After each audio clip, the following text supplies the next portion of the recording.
¿Y cuántos de nosotros hemos estado presentes en una funeraria? Muchos, porque nosotros cuando alguien muere, sea en Cristo o no, nosotros al conocer ese alguien, que puede que no sea mi familia directa, ni siquiera indirecta, pero al ser un amigo estimado o pertenecer el fallecido a un conocido al cual estimamos, nosotros hacemos acto de presencia en el centro velatorio, porque con ese acto de presencia nosotros estamos, hermanos amados, poniéndonos en el lugar de aquel que padece un duelo.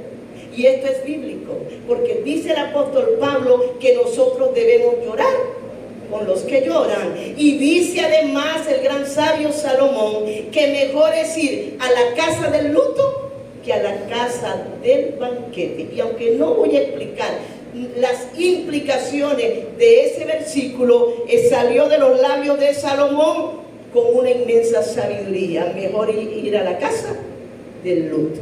Les digo esto, hermanos amados, porque ciertamente todos nosotros hemos estado en un cementerio. Bueno, yo infiero que no hay ninguno de los que está acá que jamás haya ido a un cementerio. Yo creo que todos hemos visitado un cementerio. Ahora, la pregunta lógica es, ¿será que nos gusta a nosotros recurrir a un cementerio? ¿Verdad que no? A ninguno, a menos que tenga un problema mental, espiritual. Pero ninguno de nosotros jamás quisiéramos estar en un cementerio. Igual cuando estamos en un hospital y vemos que llega el carro fúnebre, lo primero que yo digo es: Dios, ten misericordia. Y pienso en el familiar cuyo carro fúnebre va a buscar los restos de alguien que murió. Así que, diciéndoles esto, quiero hablarles en esta mañana del sepulcro a la glorificación. Y cuando les menciono este tema, les ruego presten muchísima atención, porque hoy tenemos, varios anuncios que dar y trataré de limitarme a lo específico en esta mañana. Debo decirles además que cuando hablo de temas como esto, me siento como pez en el agua. ¿Por qué? Porque son los temas que me apasionan, me confrontan, y detrás de ello está la responsabilidad que tenemos quienes enseñamos la palabra, de poder dar a conocer a la iglesia los aspectos escatológicos que se aproximan a la iglesia, a Israel y a las naciones, y que la muerte que tanto se le teme es una realidad inevitable, y necesitamos saber, a la luz del texto sagrado, qué me dice la Biblia respecto a la muerte. ¿Qué pasa cuando usted morirá? ¿Qué pasa con los que han muerto? Y vamos a hablar de una esperanza gloriosa que tiene que ver con esto, de la tumba a la glorificación. Aleluya. Todas las religiones tienen sus aspectos que enseñan respecto a la muerte.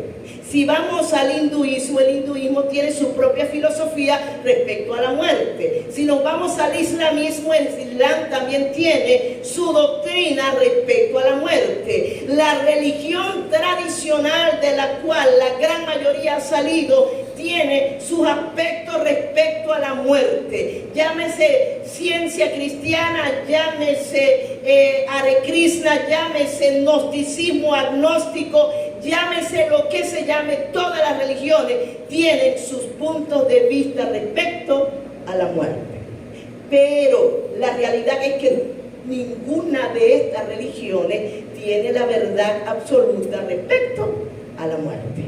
La verdad absoluta respecto a los aspectos de la muerte solo descansan en la palabra de Dios. Y para poder conocer qué me dice Dios acerca de la muerte, debo entonces leer las Sagradas Escrituras.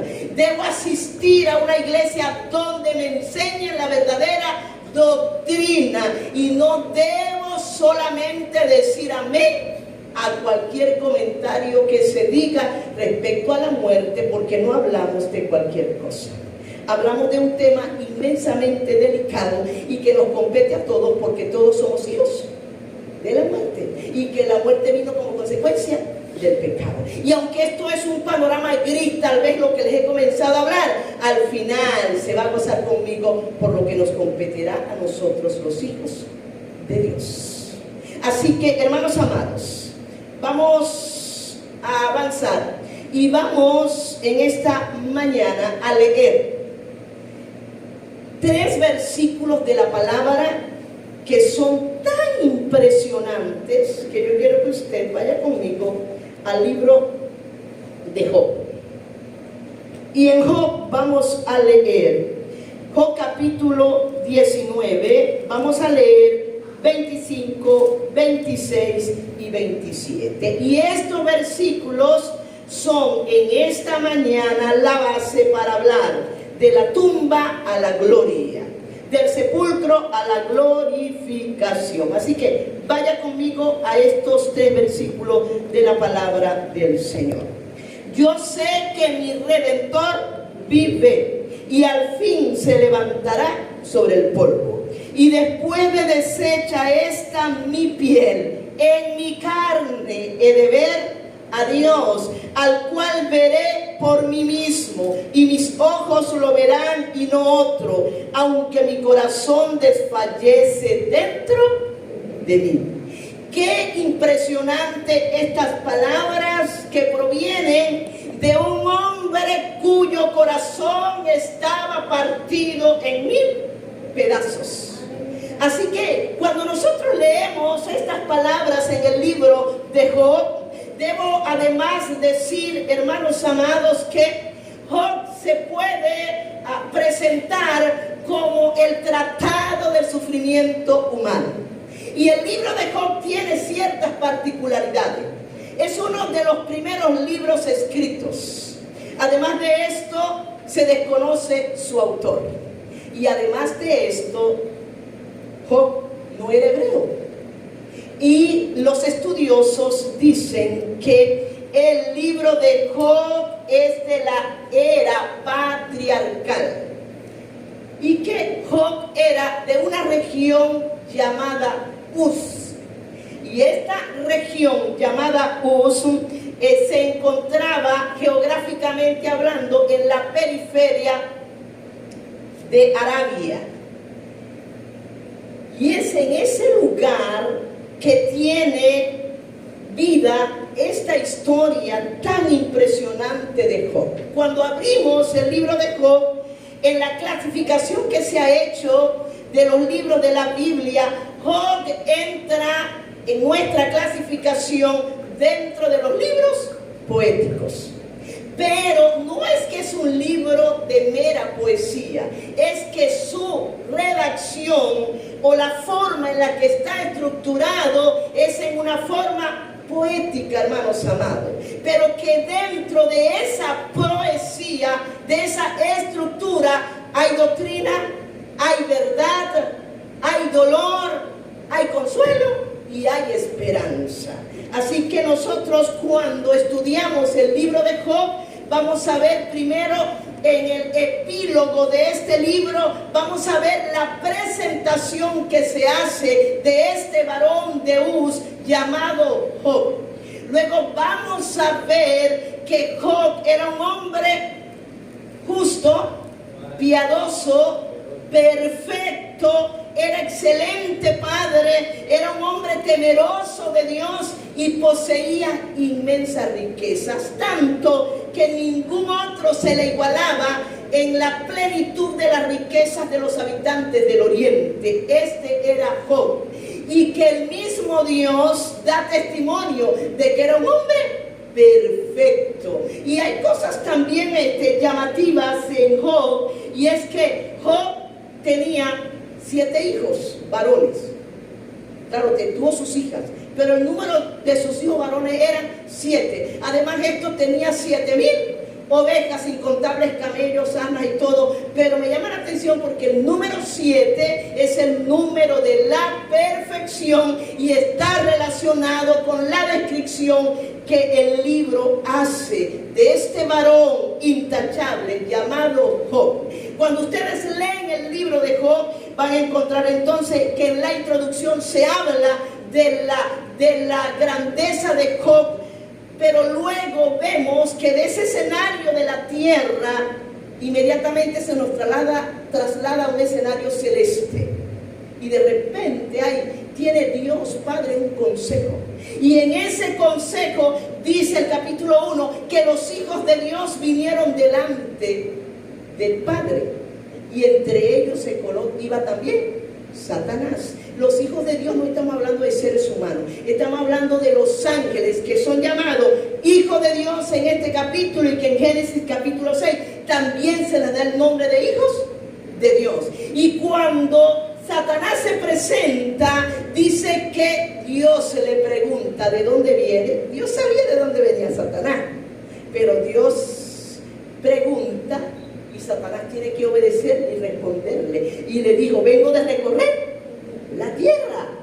Y Dios le dice: ¿no has considerado a mi siervo Job, varón perfecto e íntegro en todos sus caminos? Y Satanás le dice: claro, ¿acaso te sirve Job de balde? Lo has bendecido, lo has engrandecido, le has dado riquezas, le has dado todo.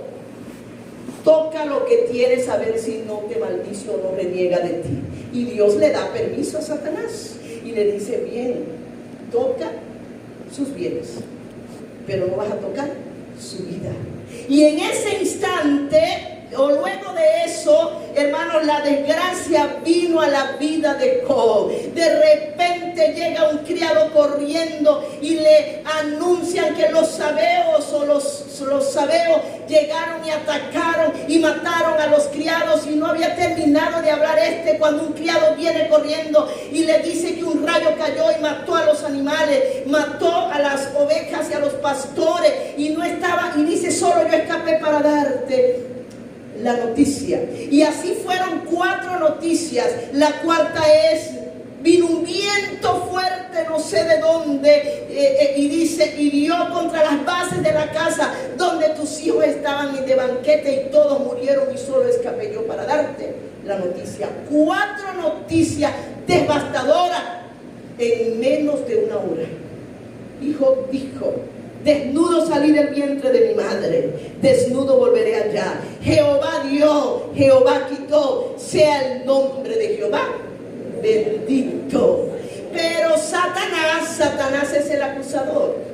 Satanás es el adversario de nuestras almas. Ese acusador que en hebreo tiene la misma connotación de fiscal, aquel que condena, aquel que señala, aquel que acusa.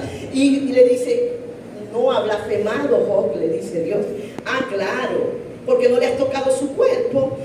Carne por carne la vida del hombre, tócale ahora su cuerpo y verás cómo te maldice o reniega de ti.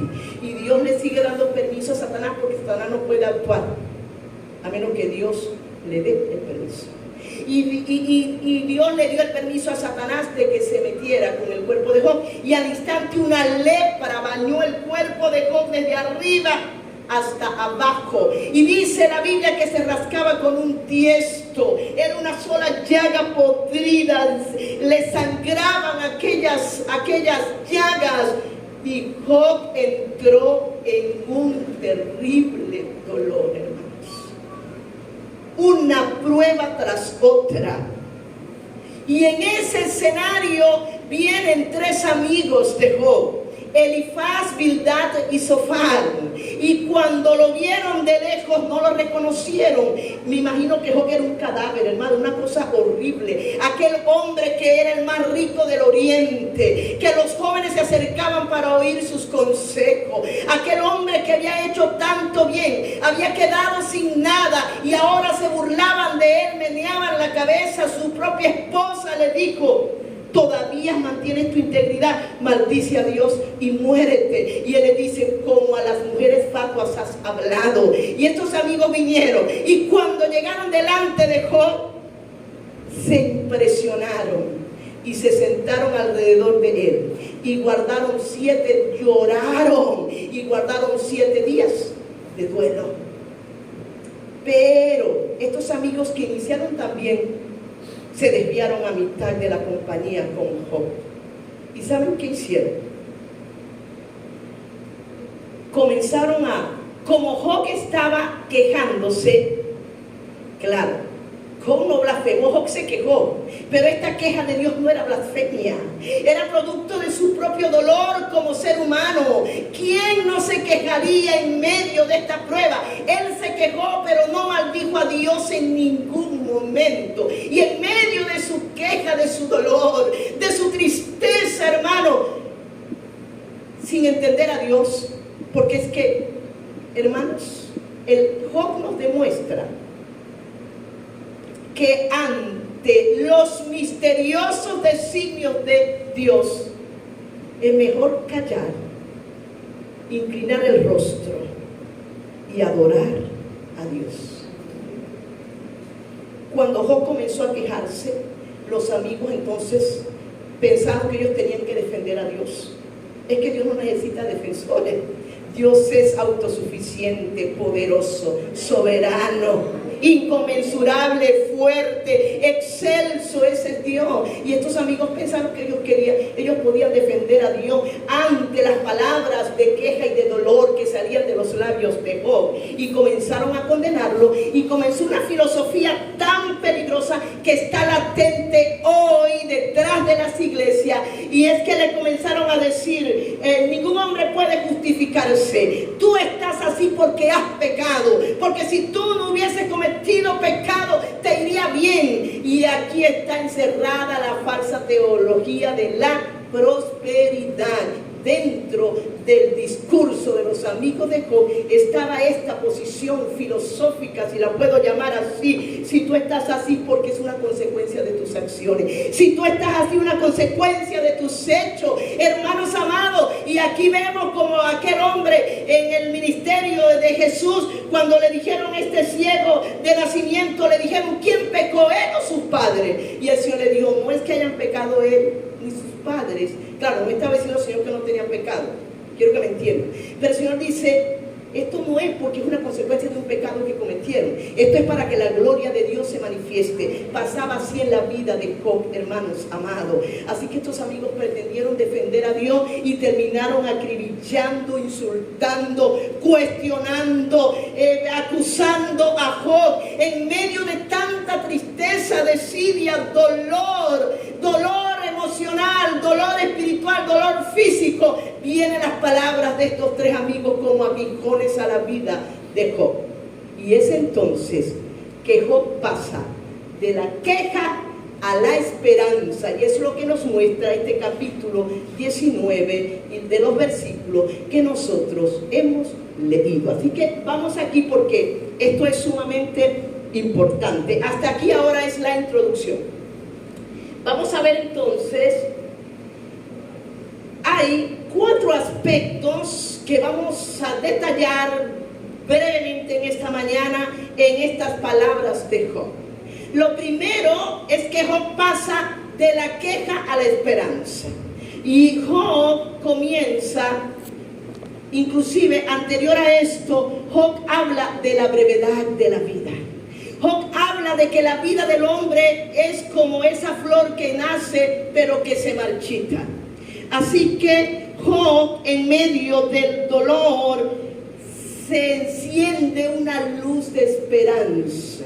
Y Job dice, yo sé que mi Redentor vive. Por lo tanto, Job habla en primer lugar de la redención, hermanos amados. Y esta palabra redención en hebreo la podemos encontrar como Goel. Y Goel es un pariente cercano que defiende una causa, que defiende los bienes, inclusive la muerte o el agravio de ese pariente que está en bancarrota o que está bajo la vulnerabilidad de circunstancias adversas de la vida. Por eso en el libro de Levítico habían las leyes para la redención, y uno de los libros que presenta la más hermosa historia de redención es el libro de Ruth. Allí vemos que Ruth la moabita no tenía hijo, había quedado viuda, no tenía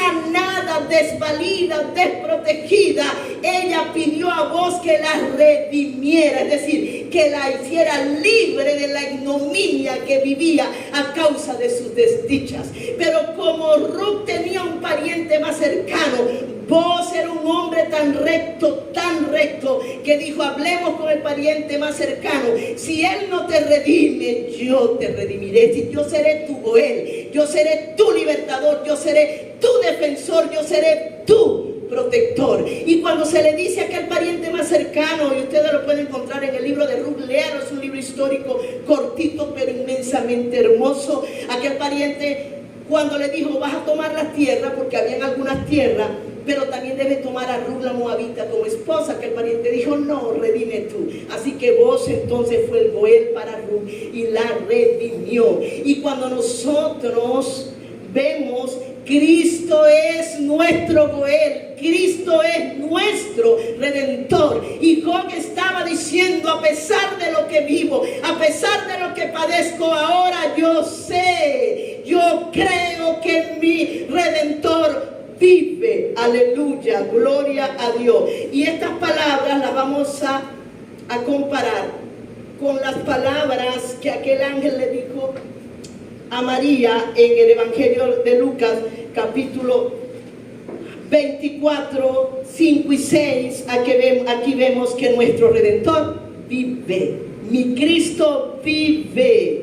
Dice el Evangelio: y como tuvieron temor y bajaron el rostro a tierra, les dijeron: ¿por qué buscáis entre los muertos al que vive? No está aquí, sino que ha resucitado, acordado de lo que os habló cuando aún estaba en Galilea. Estos ángeles dijeron: no está aquí, Cristo no está en la tumba, ha resucitado y vive. Él como Redentor tomó nuestro lugar y pagó el más alto precio de rescate por nuestra libertad del pecado, precio de sangre preciosa y gloriosa, porque sin derramamiento de sangre jamás hubiera habido perdón de pecados. Por lo tanto, Cristo es el Cordero puro, inmaculado, inmolado, que derramó su sangre para redimirlo. Y hoy todos los que estamos en Cristo podemos decir: yo sé que mi Redentor vive. Aleluya. Entonces lo primero es que Job dice: yo sé que mi Redentor vive. El segundo aspecto es que Job habla de la resurrección de los muertos. Y Job dice: yo sé que mi Redentor vive, y aún después de deshecha esta mi carne, mis ojos han de ver a Dios. Entonces Job habla de la resurrección. Así que nosotros vamos a ver algunos aspectos de la muerte que son bastante impresionantes, hermanos amados. Así que hay dos tipos de resurrecciones, no hay más. Hay dos tipos de resurrecciones que son futuras, y que dentro de estos dos tipos hay un orden en las resurrecciones. Y para nosotros la doctrina de la resurrección es una doctrina fundamental. Cuando alguien se levanta en contra de la doctrina de la resurrección, es un hereje. ¿Por qué? Porque esta es una doctrina que está en la palabra de Dios y es la más gloriosa esperanza que nosotros tenemos, creemos, que nosotros anunciamos, que habrá resurrección de los muertos. Así que rápidamente vamos a ver los dos tipos de resurrecciones que se aproximan. Daniel 12:2, rápidamente.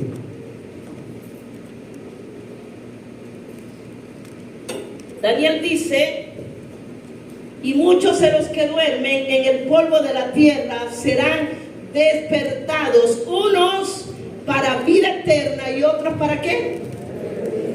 para vergüenza y confusión perpetua. Entonces hay dos tipos de resurrecciones que se avecinan. Escatológicamente hablando, son dos tipos de resurrecciones futuras. Es impresionante lo que leemos en Daniel, porque es en el Nuevo Testamento, y Daniel pertenece al Antiguo Testamento, pero es en el Nuevo Testamento donde se da mucho más claridad a la doctrina de la resurrección. Sin embargo, en el Antiguo Testamento, Daniel, usado por Dios, dice claramente que habrá resurrección de vida. ¿Y resurrección de qué? De condenación. Hechos 24:15. Vamos a ver qué nos dice Hechos 24:15. Dice: teniendo esperanza en Dios, la cual ellos también abrigan. ¿Quiénes son ellos? Los judíos. Dice: de que ha de haber resurrección de los muertos, así de justos como de injustos. Los justos, resurrección de vida; los injustos, resurrección de condenación. Y vamos a leer además lo que dice Apocalipsis 26. ¿Usted me está siguiendo? Amén. ¿Está siguiendo estos textos? Amén. ¿Qué dice Apocalipsis 26? Voy a correr, hermanos, de aquí en adelante. Apocalipsis 26 dice, mire, lea esto: bienaventurado y santo el que tiene parte en la primera. ¿Por qué dice primera resurrección? Subraye eso, hermanos. Porque hay un orden en las resurrecciones y no todos resucitaremos en el mismo evento. Así que dice que hay una primera resurrección, y quienes estén en la primera resurrección serán bienaventurados, porque será resurrección de vida. Dice: la segunda muerte no tiene potestad sobre estos. Entienda lo que está leyendo. La segunda muerte es la muerte eterna. No tiene potestad sobre los que estaremos en la primera. No nos tocará la condenación eterna, sino que serán sacerdotes de Dios y de Cristo, y reinarán con Cristo. Qué impresionante es la Biblia. Yo no entiendo cómo es que nos enseña la palabra. Si esta es una verdad, si queremos saber los aspectos inherentes a la muerte, vamos al texto sagrado. Esto tiene que ver con muerte y con vida, amada iglesia. Leemos además 1 Tesalonicenses 4:15 al 16. Así que Job estaba hablando de una resurrección de los muertos. Así que dice 1 Tesalonicenses: por lo cual decimos esto en palabra del Señor, que nosotros que vivimos, que habremos quedado hasta la venida del Señor, dice el apóstol Pablo, no precederemos a los que murieron, usando el eufemismo aquí, dormir, pero es morir. Dice además el apóstol Pablo, porque este es uno de mis textos favoritos: porque el Señor mismo, con voz de mando, eso es voz de autoridad, con voz de arcángel, voz de autoridad, y trompeta de Dios descenderá, y los muertos en Cristo resucitarán primera. Esta es la primera resurrección que se nos menciona en Apocalipsis 26 que acabamos de leer. Los muertos en Cristo resucitarán primero. Y es impresionante. 1 Corintios 15, 22 y 23 nos habla del orden de las resurrecciones. Vamos rápidamente a ese texto. Dice el apóstol Pablo que en Adán todos mueren, pero en Cristo todos viven. ¿Y qué más dice? Pero cada uno debido en su orden. Cristo las primicias, luego los que son de Cristo en su venida. Esta palabra que está hablando Pablo habla de las resurrecciones. Primero Cristo. Las primicias de las resurrecciones se le atribuyen exclusivamente a Cristo. Él murió y Él resucitó para nunca jamás volver a padecer la muerte, sino que triunfó sobre la muerte, exhibiendo públicamente la derrota de los principados y las potestades, y Dios le dio un nombre que es sobre todo nombre, para que en el nombre de Jesús se doble toda rodilla de los que están en el cielo, en la tierra y debajo de la tierra. Y te digo, piensa, ¿por qué los que están debajo de la tierra? Eso es sumamente importante. Ahora, primero Cristo, luego las primicias. ¿Quiénes son estas primicias? Se recuerden que cuando Cristo entrega y muere, consumado es. ¿Se recuerdan lo que nos dice la Biblia? De aquella oscuridad, de aquel temblor de tierra, aquella cosa impresionante que anunciaba la muerte del Hijo de Dios, y que en ese instante luego vemos que muchas tumbas se abrieron, lo dice la Biblia, y muchos cuerpos de santos salieron y se aparecieron en la ciudad. Estos son las primicias que habla el apóstol Pablo. Esos que resucitaron, no es que resucitaron y se fueron para casa de mamá y papá o suegra, o no, es que resucitaron y subieron al cielo. Y luego dice, los que son de Cristo en su venida. Ahí estoy yo anotada, ¿y usted? ¿Seguro que estás anotado allí? Los que son de Cristo en su venida, esos somos nosotros, los que hemos nacido de nuevo. Mi estimado amigo, mi respetado amigo, mi respetada amiga, debes estar en Cristo para que puedas estar en esta resurrección de los que son de Cristo en su venida. No hay otro medio, solamente este. Y bueno, hay otras resurrecciones, no les voy a hablar. Recuerden que dice, no les voy a hablar de las otras, solo una pincelada. Dice, y los muertos en Cristo resucitarán primero. Y usted, si usted le gusta escudriñar, como sé que hay gente aquí que, no voy a decir los nombres, pero conozco, hay gente que escudriña y que ama escudriñar lo que lee. Y los judíos son muertos, los judíos salvos del Antiguo Testamento son muertos en Cristo. No son muertos en Cristo los que murieron. ¿Abraham es muerto en Cristo?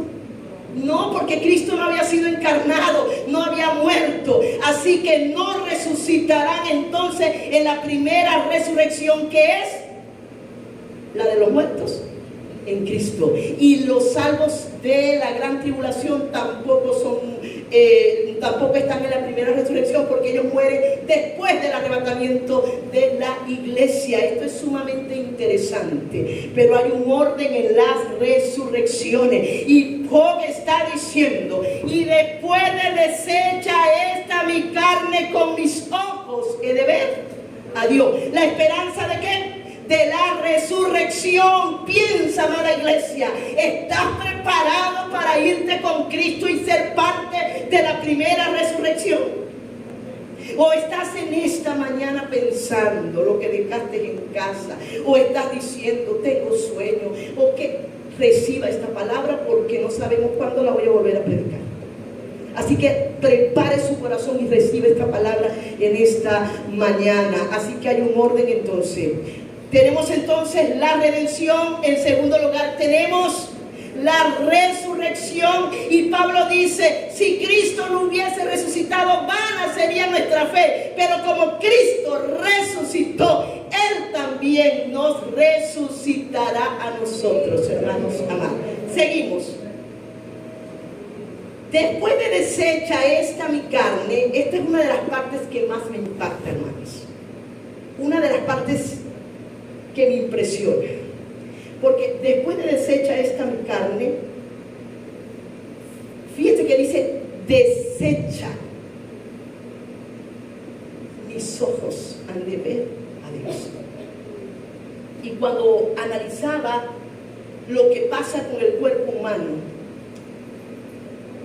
cuando el hombre muere, deja de existir, se paralizó el corazón.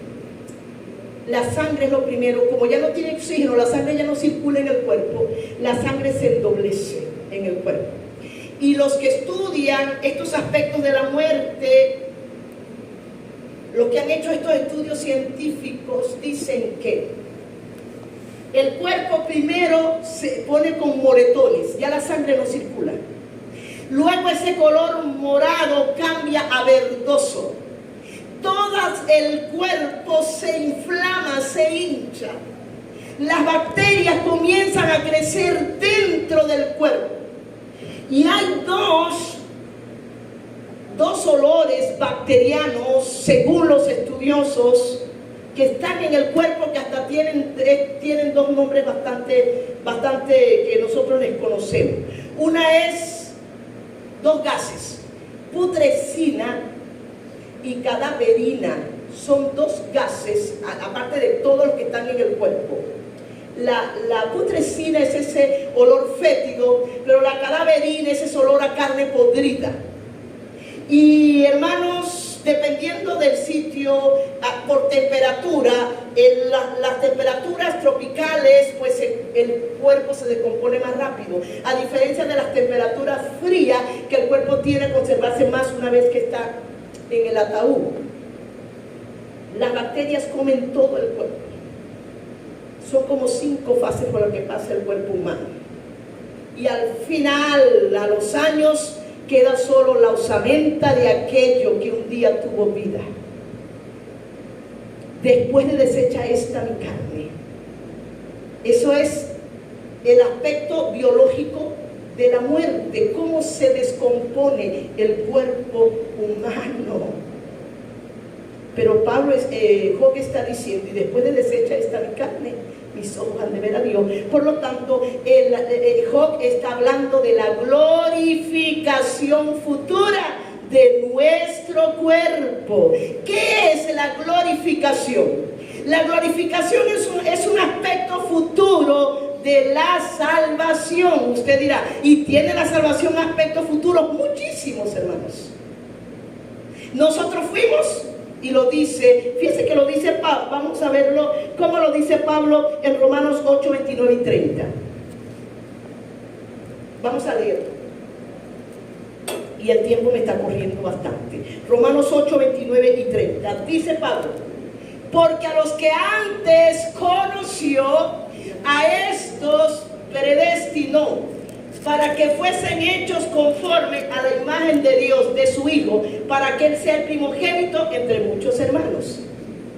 Y a los que predestinó, a estos también llamó. A los que llamó, a estos justificó. A los que justificó, a estos también. ¡Qué impresionante! A los que antes conoció. ¿Quién nos conoció desde antes de la fundación del mundo? Nuestro Dios. Por eso es que el apóstol Pablo habla de la presciencia de Dios, del conocimiento previo, de la omnisciencia de Dios. A los que antes conoció, Dios te conoció y me conoció a mí desde antes de la fundación del mundo. Porque nosotros no somos un plan B de Dios. Dios no es como nosotros. Y esto es sumamente importante.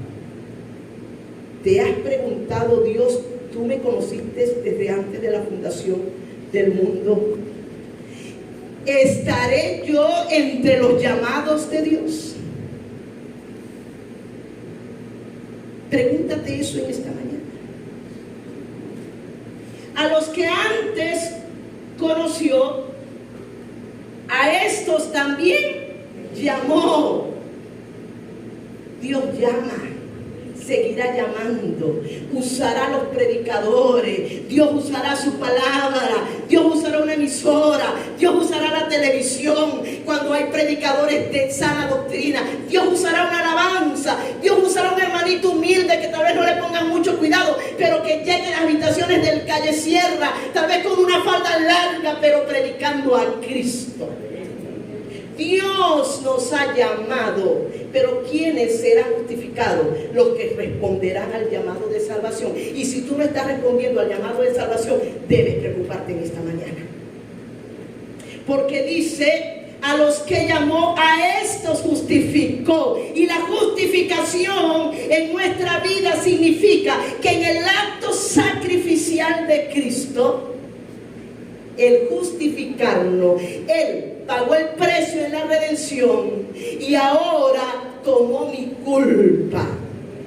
En lo que me correspondía a mí, que era la muerte, Cristo la pagó. Y a los que éramos perdidos, ahora somos llamados salvos. Los que éramos injustos para condenación, ahora a través de Cristo somos llamados justos. No por obras de justicia que nosotros hagamos, sino por la inconmensurable misericordia de Dios.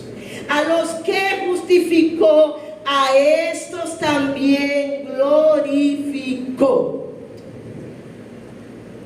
La redención ya está hecha. La justificación ya está hecha.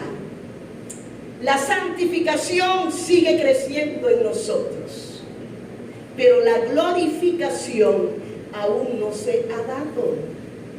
Y esto es sumamente glorioso. ¿Qué es la glorificación?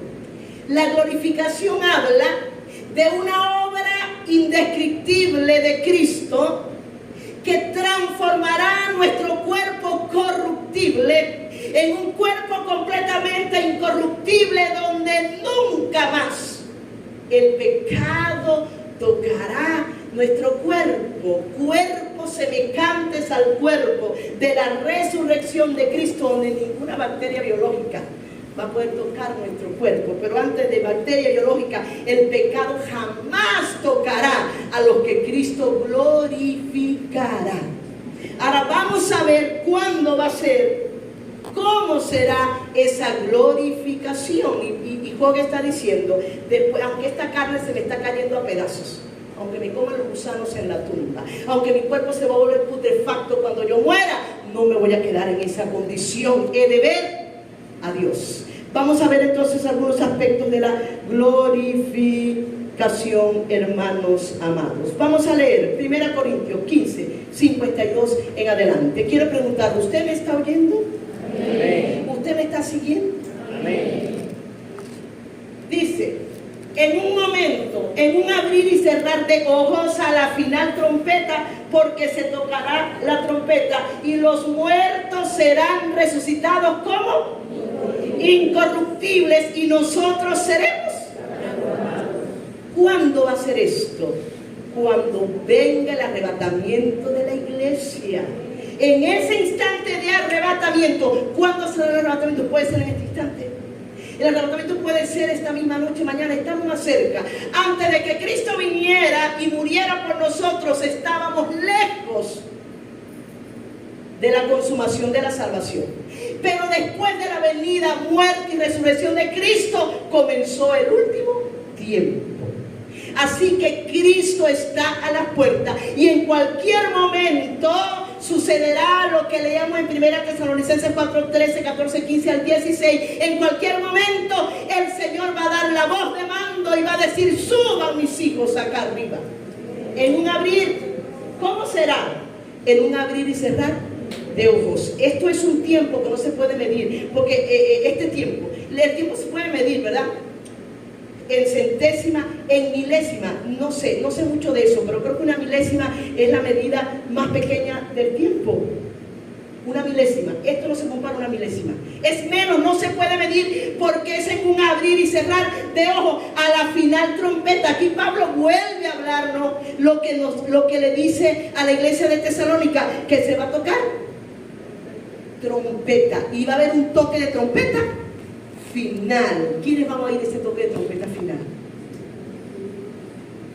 Los salvos, hombres y mujeres redimidos por la sangre de Cristo, que luchamos cada día porque la carne sea crucificada en nosotros, que sabemos que sin Dios no somos nada, que luchamos con nuestro carácter, que luchamos con nuestras necesidades, que luchamos con el dolor, que luchamos muchas veces con la tristeza, pero que seguimos a Cristo porque mi Redentor vive, dice la palabra. Así que a la final trompeta, vuelve a decir Pablo, los muertos serán resucitados, incorruptibles, y nosotros seremos transformados. Este es el punto exacto donde se va a dar la glorificación de nuestro cuerpo. Y me impacta sobremanera, y yo decía: Dios mío, donde estuvo, en esa tumba, donde estuvo ese cuerpo sepultado, que solamente por los años eran huesos. Otros van a estar llenos de gusanos para el momento, porque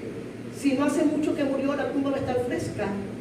Ese cuerpo lleno de bacterias va a ser transformado en un abrir y cerrar de ojos, hermanos amados. Y luego sigue diciendo Pablo, dice: porque es necesario que esto corruptible se vista de incorrupción, y esto mortal sea absorbido. ¿Por qué? Por la inmortalidad. Cuando se dé la glorificación de nuestro cuerpo. ¿Cuándo será? cuando venga el arrebatamiento de la iglesia. ¿Quiénes serán glorificados con un cuerpo semejante al de Cristo? Todos los salvos en Cristo Jesús, que se han convertido desde el establecimiento de la iglesia hasta el arrebatamiento de la iglesia, hermanos amados. Así que tenemos entonces que lo mortal se va a vestir de inmortalidad, se sepulta cuerpo animal, dice Pablo, resucitará cuerpo celestial. Y no es, oiga hermano, no es que es un cuerpo de ángel, que vamos a estar, por supuesto, en una dimensión que no es la terrenal, pero esa dimensión que no es la terrenal no significa que vamos a flotar por otra gravedad y vamos a andar como los ángeles. No, es tu cuerpo y mi cuerpo, pero glorificado, un cuerpo semejante al cuerpo de Cristo, no sujeto a las leyes de gravedad ciertamente, pero es un cuerpo completamente santificado, un cuerpo que nunca más será tocado por el pecado. Por eso es que cuando estemos en la vida eterna o en el reino mesiánico, el que le faltaba una pierna va a tener sus piernas, el que le faltaban los ojos tendrás, no va a haber ninguna imperfección corporal en la eternidad, porque Cristo es perfecto. Amén. Vamos a avanzar. La última parte. Tenemos, ¿verdad?, redención, tenemos resurrección, tenemos glorificación y tenemos un último punto, una sublime esperanza, y es que nosotros vamos a ver a Dios. Hasta ahora nadie ha visto a Dios. Dice la Biblia que no hay hombre que vea a Dios y viva. Dios es espíritu, nosotros no somos espíritu, tenemos un espíritu dentro de nosotros, pero nosotros no estamos aptos ni capacitados para ver a Dios. Pero Cristo es el rostro de Dios. Cuando dice: Jehová te bendiga y te guarde y haga resplandecer su rostro sobre ti, ponga en ti paz, el rostro del Padre ha resplandecido sobre nosotros. Cristo es el rostro del Padre. El que me ha visto a mí, ha visto al Padre. Claro, no hemos visto a Cristo ni lo hemos tocado físicamente, pero Él es real. Él es la presencia del Padre en medio de su pueblo, hermanos amados. Pero viene el día cuando veremos a Dios como Él es. Vamos rápidamente a leer algunos textos. A ver, 1 Corintios 13:12. Vamos a ver qué dice 1 Corintios 13:12.